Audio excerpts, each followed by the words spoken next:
Hello friends, स्वागत है आप सबका मेरे यूट्यूब चैनल आदिनाथ क्लासेस में। और बाल विकास के इस थर्ड लेक्चर में आज हम पढ़ेंगे विभिन्न अवस्थाओं में सामाजिक विकास और भाषागत विकास कैसे होता है, विकास की अलग अलग स्टेजेस में। शैशवावस्था में सामाजिक विकास कैसे होता है, सोशल डेवलपमेंट इन इन्फेंसी। तो शिशु जन्म से सामाजिक नहीं होता। कोई भी शिशु है जन्म से सामाजिक नहीं होता है। वो जन्म के बाद सामाजिक स्थिति को समझता है और सीखता है कुछ। शिशु के सामाजिक विकास को हम निम्न प्रकार से व्यक्त कर सकते हैं। जन्म के प्रथम माह में ध्वनियों में अंतर करना सीखता है। क्या सीखता है? प्रथम माह में ध्वनियों में अंतर करना सीखता है। द्वितीय माह में देखते हैं तो मानव ध्वनि पहचानना और मुस्कुराना ध्वनियों को सुन करके। तृतीय माह में माता के लिए प्रसन्नता व माता के अभाव में दुख ये फील करता है। चतुर्थ माह में देखते हैं तो परिवार के सदस्यों को पहचानना सीखता है। पंचम माह में प्रसन्नता और क्रोध में प्रतिक्रिया व्यक्त करना सीखता है। जब हम उसके सामने हंसते हैं तो कुछ प्रतिक्रिया देता है, वो मुस्कुराहट जैसी। और क्रोध करते हैं तो फिर डरने लगता है, भयभीत होता है।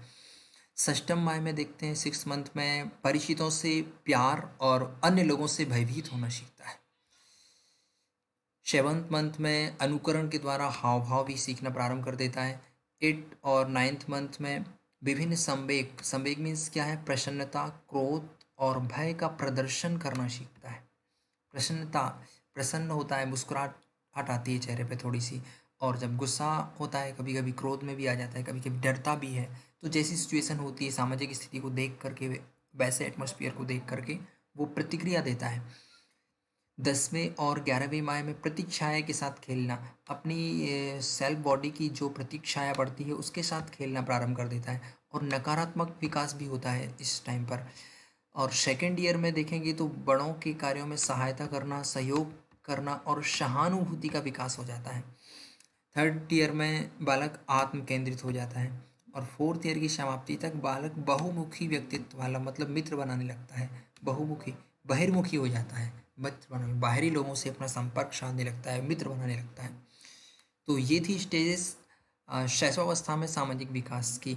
अब बाल्यावस्था में देखते हैं, बाल्यावस्था में कैसे सामाजिक विकास होता है। तो शिशु जो होता है, शैशवावस्था में जब बच्चा होता है, शिशु होता है, उस टाइम पर सारा संसार ही उसका परिवार होता है एक तरह से। और जब वो बालक बन जाता है तो संसार, परिवार के बाहर साथी संगी जो होते हैं उसके, ये साथी संगी और विद्यालय उसका परिवार मानने लगता है। वो इनको, अपने साथी संगी को और विद्यालय को ही परिवार मानने लगता है। जब वो स्कूल में जाना शुरू कर देता है तो स्कूल के फ्रेंड्स को और जो हैं उसके, और स्कूल के लोगों, जो जो भी वहाँ स्कूल में मिलते हैं, उन सब के लिए वो अपना साथी मानने लगता है। वही उसका परिवार हो जाता है एक तरह से। बालकों बालिकाओं में सामाजिक जागरूकता, चेतना व समाज के प्रति रुझान भी उत्पन्न होने लगता है इस एज में। अपने अलग अलग समूह बनाने लगता है। बाल्यावस्था में अलग अलग समूह बनाता है और उन समूह के आदर्शों का पालन भी करता है। जो समूह में रूल्स रेगुलेशन फॉलो होते हैं, आदर्श। खेल इस अवस्था में अधिक प्रिय होता है बालकों के लिए। बाल्यावस्था में सबसे अधिक प्रिय होता है खेल। इंपॉर्टेंट है ये चीज़। इस अवस्था में बच्चे मित्र बनाते हैं, मित्र बनाने लगते हैं। अधिकतर कक्षा के सहपाठी होते हैं, उनको ही मित्र बनाते हैं, सहपाठी को ही। आत्मनिर्भरता भी हो जाती है, यहाँ पर आत्मनिर्भर होने का प्रयास करता है बालक। और देखिए, बालक अन्य बालकों के साथ समय बिताने लगता है, अन्य बालकों के साथ समय बिताने लगता है और कार्य करता है, निर्णय भी लेने लगता है, कुछ छोटे छोटे डिसीजन भी अपने आप के लेने लगता है। वो आत्मसम्मान की मात्रा की भी यहाँ पर प्रारंभ हो जाती है, अधिकता हो जाती है। आत्मसम्मान की भावना भी यहाँ पर ज़्यादा आने लगती है। बाल्यावस्था में बालकों में चारित्रिक गुण और नागरिक गुण आदि गुणों का विकास होता है। और माता पिता, अध्यापक आदि के व्यक्तित्व से प्रभावित होते हैं बालक। ये मोस्ट इम्पोर्टेंट है। बालक किससे प्रभावित होते हैं? माता पिता और अध्यापक के व्यक्तित्व से प्रभावित होते हैं। अध्यापक और माता पिता का जो व्यक्तित्व होगा उसका इफेक्ट बालक के ऊपर पड़ता है। इसलिए माता पिता का और टीचर का व्यक्तित्व तो अच्छा होना चाहिए, जिससे बालक उनको अनुकरण करते हैं। बालक तो जैसा वो करेंगे वैसा ही बालक सीखेंगे, उनकी विशेषताओं को सीखते हैं बालक। इस अवस्था में बच्चे आत्म केंद्रित या स्वार्थी नहीं होते हैं। आत्मसम्मान की भावना आती है लेकिन आत्म केंद्रित नहीं होते, स्वार्थी नहीं होते हैं इस अवस्था में बालक। बल्कि वे समाज में अपने को समायोजित करते हैं। इस देखिए बाल्यावस्था में समायोजित कर लेता है बच्चा अपने आप को समाज में, परिवेश में समायोजित कर लेता है, लेकिन किशोर अवस्था में एडजस्टमेंट मुश्किल रहता है थोड़ा सा। ये थी बाल्यावस्था की अवस्था। किशोर अवस्था में देखेंगे, किशोर अवस्था में सामाजिक विकास कैसे होता है। किशोर अवस्था मानव जीवन का या बच्चों का कहें तो एक अनोखा काल होता है जीवन का, एक अनोखी अवस्था होती है ये। कैसी ये अनोखी अवस्था, इसलिए तो इसको स्टैनले हॉल ने कहा ना कि ये तूफान और संघर्ष की अवस्था होती है। इस अवस्था में किशोर किशोरी आत्म प्रेम की भावना इनमें एक दूसरे के प्रति बहुत अधिक हो जाती है।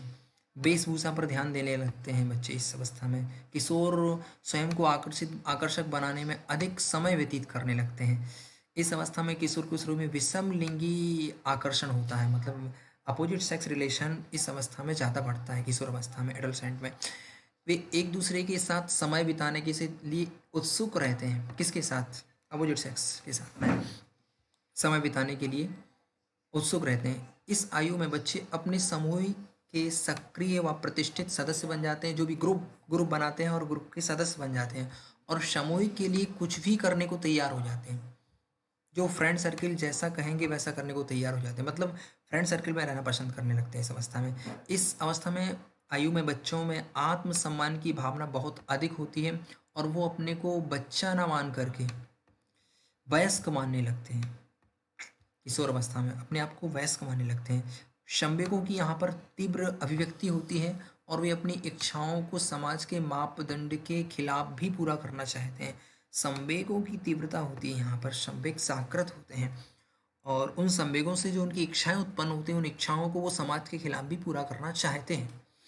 इसलिए उनके समायोजन में अस्थिरता आ जाती है, समाज में वो समायोजन नहीं कर पाते हैं। इसलिए ये कारण है, संवेगों की तीव्र अभिव्यक्ति होती है, इच्छाएं जागृत होती हैं और इच्छाओं को वो पूरा नहीं कर पाती क्योंकि समाज पूरा नहीं करने देती, इसलिए समाज में एडजस्टमेंट नहीं बैठ पाता है। तो ये थी किशोर अवस्था की बात। अब हम बात करते हैं विभिन्न अवस्थाओं में भाषा विकास की। सामाजिक विकास कैसे होता है हमने देख लिया, भाषा विकास कैसे होता है। तो भाषा विकास से मतलब है भाषा का विकास बौद्धिक विकास की सर्वाधिक उत्तम कोटि कसौटी मानी जाती है। बौद्धिक विकास की उत्तम कसौटी माना गया है, इसके लिए सर्वाधिक उत्तम कसौटी है। बालक को भाषा का ज्ञान सर्वप्रथम परिवार से होता है। सबसे पहले क्या है, कहाँ से होता है भाषा का ज्ञान? परिवार से होता है। शुरू कहाँ से होगा? भाषा कहाँ से सीखेगा बच्चा? परिवार में रहता है, परिवार से ही सीखेगा। उसके बाद फिर वो विद्यालय और समाज के संपर्क में उसका भाषाई ज्ञान विकसित होता है। तो भाषा ज्ञान की शुरुआत परिवार से होती है, फिर विद्यालय में और समाज में सीखता है। शैशवावस्था में भाषा का विकास कैसे होता है? जन्म के समय बालक क्रंदन करता है। क्या करता है? क्रंदन। तो ये उसकी पहली भाषा होती है। जिन बच्चों में तुतलाना और हकलाना आदि दोष होते हैं, उनमें भाषा विकास की गति धीमी हो जाती है। भाषा विकास की प्रगति कैसे होती है? तो देखिए, जन्म से 8 महीने तक उस जीरो वर्ड, एक भी वर्ड नहीं बोलता है बच्चा। 10 माह में एक शब्द बोलने लग जाता है और 1 वर्ष में 3 शब्द बोलने लग जाता है। 1 वर्ष 3 माह में 19 शब्द बोलने लग जाता है। 1 वर्ष 6 माह में, 1.5 वर्ष में 22 शब्द बोलने लग जाता है। 1 वर्ष 9 माह में 118 वर्ड बोलने लग जाता है। 2 वर्ष में 212 वर्ड, 4 वर्ष में 1550 वर्ड, 5 वर्ष में 2072 वर्ड और 6 वर्ष में 2562 वर्ड बोलने लग जाता है। इस तरह से भाषा का विकास, शब्दों का विकास शैशवावस्था में होता है। बाल्यावस्था में भाषा का कैसे विकास होता है? देखें, बाल्यावस्था में बालक शब्द से लेकर के वाक्य, शब्द से लेकर के, कहाँ से बालक? शब्द से लेकर के वाक्य विन्यास तक की सभी क्रियाएं सीख लेता है। यहाँ पर शब्दों से लेकर के और वाक्य विन्यास, वाक्य को कैसे बनाना है, ये सब चीज़ों को सीख लेता है इस अवस्था में। भाषा के विकास में समुदाय, घर, विद्यालय, परिवार, इनकी आर्थिक और सामाजिक स्थिति का प्रभाव बहुत अधिक पड़ता है बच्चे के ऊपर। वस्तुओं को देख कर के उनका प्रत्यय ज्ञान उसको हो जाता है और उसके बाद उसकी अभिव्यक्ति में आनंद आता है। और ये जो प्रत्यय होता है, कंसेप्ट जो बन जाता है उसके माइंड में, ये ज्ञान स्थूल से सूक्ष्म की ओर विकसित होता है। जब किसी चीज़ को हम देखते हैं तो उसके बारे में कॉन्सेप्ट तैयार हो जाता है हमारे माइंड में, उससे रिलेटेड। और ये जो नॉलेज उस वस्तु से संबंधित मेरे माइंड में विकसित हो गया है, इसको बोलते हैं हम प्रत्यय। ये कॉन्सेप्ट बन गया है, ये वस्तु ऐसी थी, जब कभी वैसी वस्तु दिखेगी तो इसका स्मरण आ जाएगा मेरे लिए। ये प्रत्यय कहलाता है। इस प्रकार भाषा ज्ञान ज्ञान मूर्त से अमूर्त की ओर होता है, भाषा का ज्ञान। हाइडर एक मनोवैज्ञानिक हैं, इन्होंने कहा है कि लड़कियों की भाषा का विकास बालकों या लड़कों की अपेक्षा तेजी से होता है। लड़कों की अपेक्षा लड़कियों के वाक्यों में शब्द संख्या अधिक होती है। अपनी बात को ढंग से प्रस्तुत करने की क्षमता लड़कियों में अधिक होती है। किसकी क्षमता? अपनी बात को ढंग से प्रस्तुत करने की क्षमता लड़कियों में अधिक होती है। लड़कियों की टंग जो है वो फ्लेक्सिबल होती है, इसलिए वो जल्दी बोल पाती हैं, बहुत जल्दी बोलने की जो क्षमता होती है उनकी, वो थोड़ी सी लड़कों की अपेक्षा फास्ट होती है। शब्द संख्या भी ज़्यादा निकलती है उनकी, प्रॉपर वे में प्रोनाउंसिएशन इजीली सीख जाती हैं वो। तो ये अ, हाइडर का कहना है ऐसा। किशोर अवस्था में भाषा का विकास कैसे होता है, आगे देखते हैं। इस अवस्था में बच्चे अपनी भाषा को अधिक साहित्यिक बना लेते हैं। किशोर अवस्था में भाषा के विकास हो जाता है और यहाँ पर साहित्यिक बना लेते हैं भाषा को। शारीरिक परिवर्तनों से जो संवेग उत्पन्न होते हैं उनके मन में, उनके मानसिक स्थिति में, तो उनकी कल्पना शक्ति का विकास होने लगता है और वो कविता, कहानी और चित्र के माध्यम से अपनी भावनाओं को व्यक्त करने लगते हैं। किशोर अवस्था में शब्दकोश भी विकसित हो जाता है, बहुत सारे शब्द उसको याद हो जाते हैं। कभी कभी वे गुप्त भाषा का भी प्रयोग करते हैं, मतलब कोड लैंग्वेज का भी प्रयोग करने लग जाते हैं किशोर। और ये जो कोड लैंग्वेज होती है, ये प्रतीकों के माध्यम से या सिंबल्स के माध्यम से लिखी जाती है, जिसका अर्थ वे ही जानते हैं जिनको वो कोड आता है, वो सिंबल आता है। भाषा विकास का प्रभाव उसके चिंतन पर भी पड़ता है। चिंतन, हम जो थिंकिंग करते हैं, इस पर भी भाषा विकास का इफेक्ट पड़ता है। जितनी अच्छी कमांड भाषा पर हमारी होगी, उतना अच्छा चिंतन, साइकोलॉजी, हमारी थिंकिंग डेवलप हो पाएगी।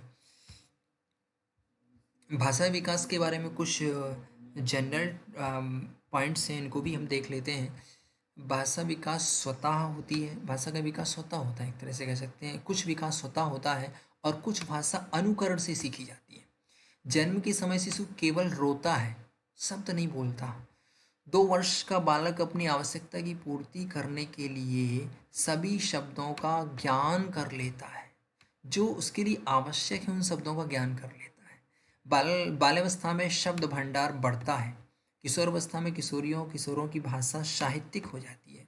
ये कुछ इंपॉर्टेंट पॉइंट्स हैं जो आपको याद करना होंगे। देखिए, भाषा विकास में कुछ दोष होते हैं। ध्वनि दोष होता है भाषा विकास में, कुछ लोग अच्छे से बोल नहीं पाते। ध्वनि दोष होता है, तुतलाते हैं, हकलाते हैं। लय दोष होता है, कुछ लोग बोलते हैं तो ऐसा लगता है कि लय टूट रही, रिदम नहीं है, रुक रुक करके बोल रहे हैं, अनप्रॉपर बोल रहे हैं। ये लय होती है बोलने की, एक लय, कहाँ स्टॉप लेना है, कहाँ स्टॉप नहीं लेना है, कहाँ शॉर्ट स्टॉप लेना है, कहाँ लॉन्ग स्टॉप लेना है, ये एक लय होती है। बोलने के अंगों में दोष होता है, बोलने के अंगों में भी किसी किसी की टंग ट्विस्ट नहीं होती जल्दी से, इसलिए वो प्रॉपर वर्ड नहीं बोल पाते हैं। सुनने में दोष होता है, किसी की लिसनिंग पावर प्रॉपर नहीं होती है। तो ये भाषा विकास के दोष कहलाते हैं। विभिन्न अवस्थाओं में सृजनात्मक विकास कैसे होता है, यहाँ तक हमने बात की भाषा का विकास कैसे होता है। अब हम बात करेंगे सृजनात्मक विकास, क्रिएटिविटी कैसे होती है। तो क्रिएटिविटी है क्या, ये सृजनात्मकता किसे कहते हैं? तो क्रिएटिविटी का मतलब है उस योग्यता से जो किसी वस्तु को खोजने या सृजन करने से संबंधित होती है। क्रिएटिव माइंड, कुछ हम समथिंग न्यू डेवलप करें अपने माइंड में, ये क्रिएटिविटी कहलाती है, सृजनात्मकता इसको बोलते हैं। तो शैशवावस्था में सृजनात्मकता का विकास कैसे होता है? सृजनात्मकता उस योग्यता को बताती, क्या ये योग्यता है जो किसी वस्तु को खोजने या सृजन से संबंधित होती है, रिलेटेड टू सर्च एनीथिंग और क्रिएट एनीथिंग। शैशवावस्था में शिशु बहुत कल्पनाशील होता है शिशु यहाँ पर, और वो अपनी कल्पना के आधार पर ही नई वस्तुओं का सृजन भी कर लेता है। जैसे कागज की नाव बनाएगा, पतंग बनाना, उड़ने वाला जहाज बनाना, कागज पर तरह तरह के चित्र बनाना और कल्पना के आधार पर उनमें रंग भरना, ये सारी क्रियाएं शैशवावस्था में होती हैं। क्रिएटिविटी का पार्ट है ये, जो जितना क्रिएटिव होगा वो उतना अच्छा बनाएगा। शैशवावस्था में सृजनात्मक क्षमता का भी विकास भली भांति होना आवश्यक है, हो जाता है, क्योंकि इसमें हम बालक की कल्पना शक्ति का पूरा प्रयोग करते हैं। कल्पना शक्ति का टोटल प्रयोग यहाँ पर किया जाता है। इस क्षमता का विकास करके हम उनके भावी जीवन निर्माण भी उनका कर सकते हैं और व्यक्तित्व का उचित विकास कर सकते हैं। यहाँ पर बच्चे का उचित विकास हम कर सकते हैं इस अवस्था में, इसको क्रिएटिविटी जागृत करके। तो फिर बाल्यावस्था में सृजनात्मक विकास कैसे होता है? बाल्यावस्था में देखें सृजनात्मक विकास, प्रत्येक बच्चे में सृजन की क्षमता जन्मजात होती है। क्रिएटिविटी कहाँ से आती है? ये जन्मजात होती है। सृजन की क्षमता, क्रिएटिविटी जन्मजात होती है। छोटे बच्चों के खेलने में सृजनात्मक शक्ति स्पष्ट रूप से झलकती है। खेल में सृजनात्मक शक्ति झलकती है। क्रिएटिविटी कितनी है किसके अंदर, इसको हम गेम्स के माध्यम से भी पता कर सकते हैं। रचनात्मक कार्यों द्वारा सीखते और आगे बढ़ते हैं बच्चे। इसके लिए हम बच्चों को कुछ स्वयं करने का अवसर दें, जिससे क्रिएटिविटी उनकी बढ़ेगी। आसपास की वस्तुओं का ज्ञान वो अपनी ज्ञानेंद्रियों के माध्यम से प्राप्त करें और अनुभव करें। ये उनके ऊपर ही छोड़ देना चाहिए, बच्चों के ऊपर हमारे लिए, कि आसपास की वस्तुओं को देख कर के और ज्ञानेंद्रियों के माध्यम से उनको जाने और कुछ अनुभव करें उनके बारे में। फिर उनके अंदर क्रिएटिव, उनको जानने की इच्छा प्रकट होगी और फिर उनका माइंड सेल्फ वर्क करेगा। इससे क्रिएटिविटी क्रिएट होती है माइंड में। बच्चों की कल्पना, निरीक्षण व स्मरण शक्ति के विकास द्वारा ही उनकी सृजनात्मक क्षमता विकसित होती है। कल्पना, निरीक्षण और स्मरण शक्ति के विकास के द्वारा सृजनात्मक क्षमता विकसित होती है। सृजनात्मक क्षमता के विकास द्वारा ही भावी जीवन की तैयारियां करेंगे। क्या डिसीजन लेना है, जैसी क्रिएटिविटी उसके अकॉर्डिंग अपना जीवन यापन करेंगे आगे, और यही उनकी फ्यूचर डिसाइड करता है, क्रिएटिविटी ही। बच्चों की सृजनात्मक शक्ति का विकास हम कई प्रकार की क्रियाओं द्वारा कर सकते हैं, जैसे खेल, कला, नृत्य, अभिनय, बेकार की वस्तुओं से सामग्री तैयार करना, ये भी एक क्रिएटिविटी है। गार्बेज को लेकर के कुछ नया क्रिएटिव करना, उससे कुछ वस्तुओं को तैयार करना, उसका प्रॉपर यूज करना, जिस चीज़ को लोग फेंक देते हैं, ये क्रिएटिविटी है। तो इस तरह से बाल्यावस्था में क्रिएटिविटी होती है, जन्मजात होती है। किशोर अवस्था में सृजनात्मक शक्ति का विकास कैसे होता है? तो किशोर अवस्था क्या परिवर्तन की अवस्था है, चेंजेबल है ये। इसमें बच्चे के अंदर बहुत सारे शारीरिक और मानसिक, संवेगात्मक और सामाजिक परिवर्तन होते हैं। तो वहाँ पे बच्चा ना तो बच्चा रहता है और ना ही वो वहाँ पे प्रौढ़ रहता है। तो इस कारण से वो अपने आप को भली भांति वातावरण से समायोजित नहीं कर पाता है। उसमें कल्पना शक्ति अधिक होती है और सृजनात्मक कार्य करके वह कल्पना को यथार्थ का रूप देना चाहता है, बट वो ऐसा कर नहीं पाता है, क्योंकि वो उसके संवेग इतने विकसित हो जाते हैं, क्योंकि वो समाज में अपने आप को एडजस्ट नहीं कर पाता है। किशोर जीवन में अपनी शक्ति का अगर सदुपयोग करके अपने को कुंठा और निराशा से बचा करके बहुत महत्वपूर्ण उपलब्धियों को हासिल कर सकता है। किशोर किशोरी में सृजनात्मक शक्ति के विकास के लिए विद्यालय में तरह तरह की पाठ्य सहगामी क्रियाओं का आयोजन किया जाना चाहिए, जैसे वाद विवाद प्रतियोगिता वहाँ पर की जानी चाहिए, साहित्यिक गोष्ठियाँ की जानी चाहिए, नाटक, संगीत, नाटकीय खेल, व्यर्थ सामग्री का उपयोग करके कुछ नई वस्तुओं की रचना, ये कार्य स्कूल में बच्चों से, किशोर किशोरियों से कराए जाने चाहिए। सृजनात्मक क्षमता का विकास करके ही उन्हें हम एक कुशल डॉक्टर, इंजीनियर, साहित्यकार, शिक्षक एंड जो भी हम बनाना चाहते हैं, समाज का मार्गदर्शक, मतलब उनका अच्छा करियर हम डेवलप कर सकते हैं क्रिएटिविटी को डेवलप करके। सो ये था हमारा टॉपिक आज का, बाल विकास का थर्ड लेक्चर। यहाँ पे हमने सृजनात्मक विकास के बारे में बात की, भाषागत विकास के बारे में बात की, सामाजिक विकास के बारे में बात की। विभिन्न अवस्थाओं में तीनों विकास को हमने अच्छे से समझ लिया है। तो गाइस, एक लाइक और सब्सक्राइब तो बनता है।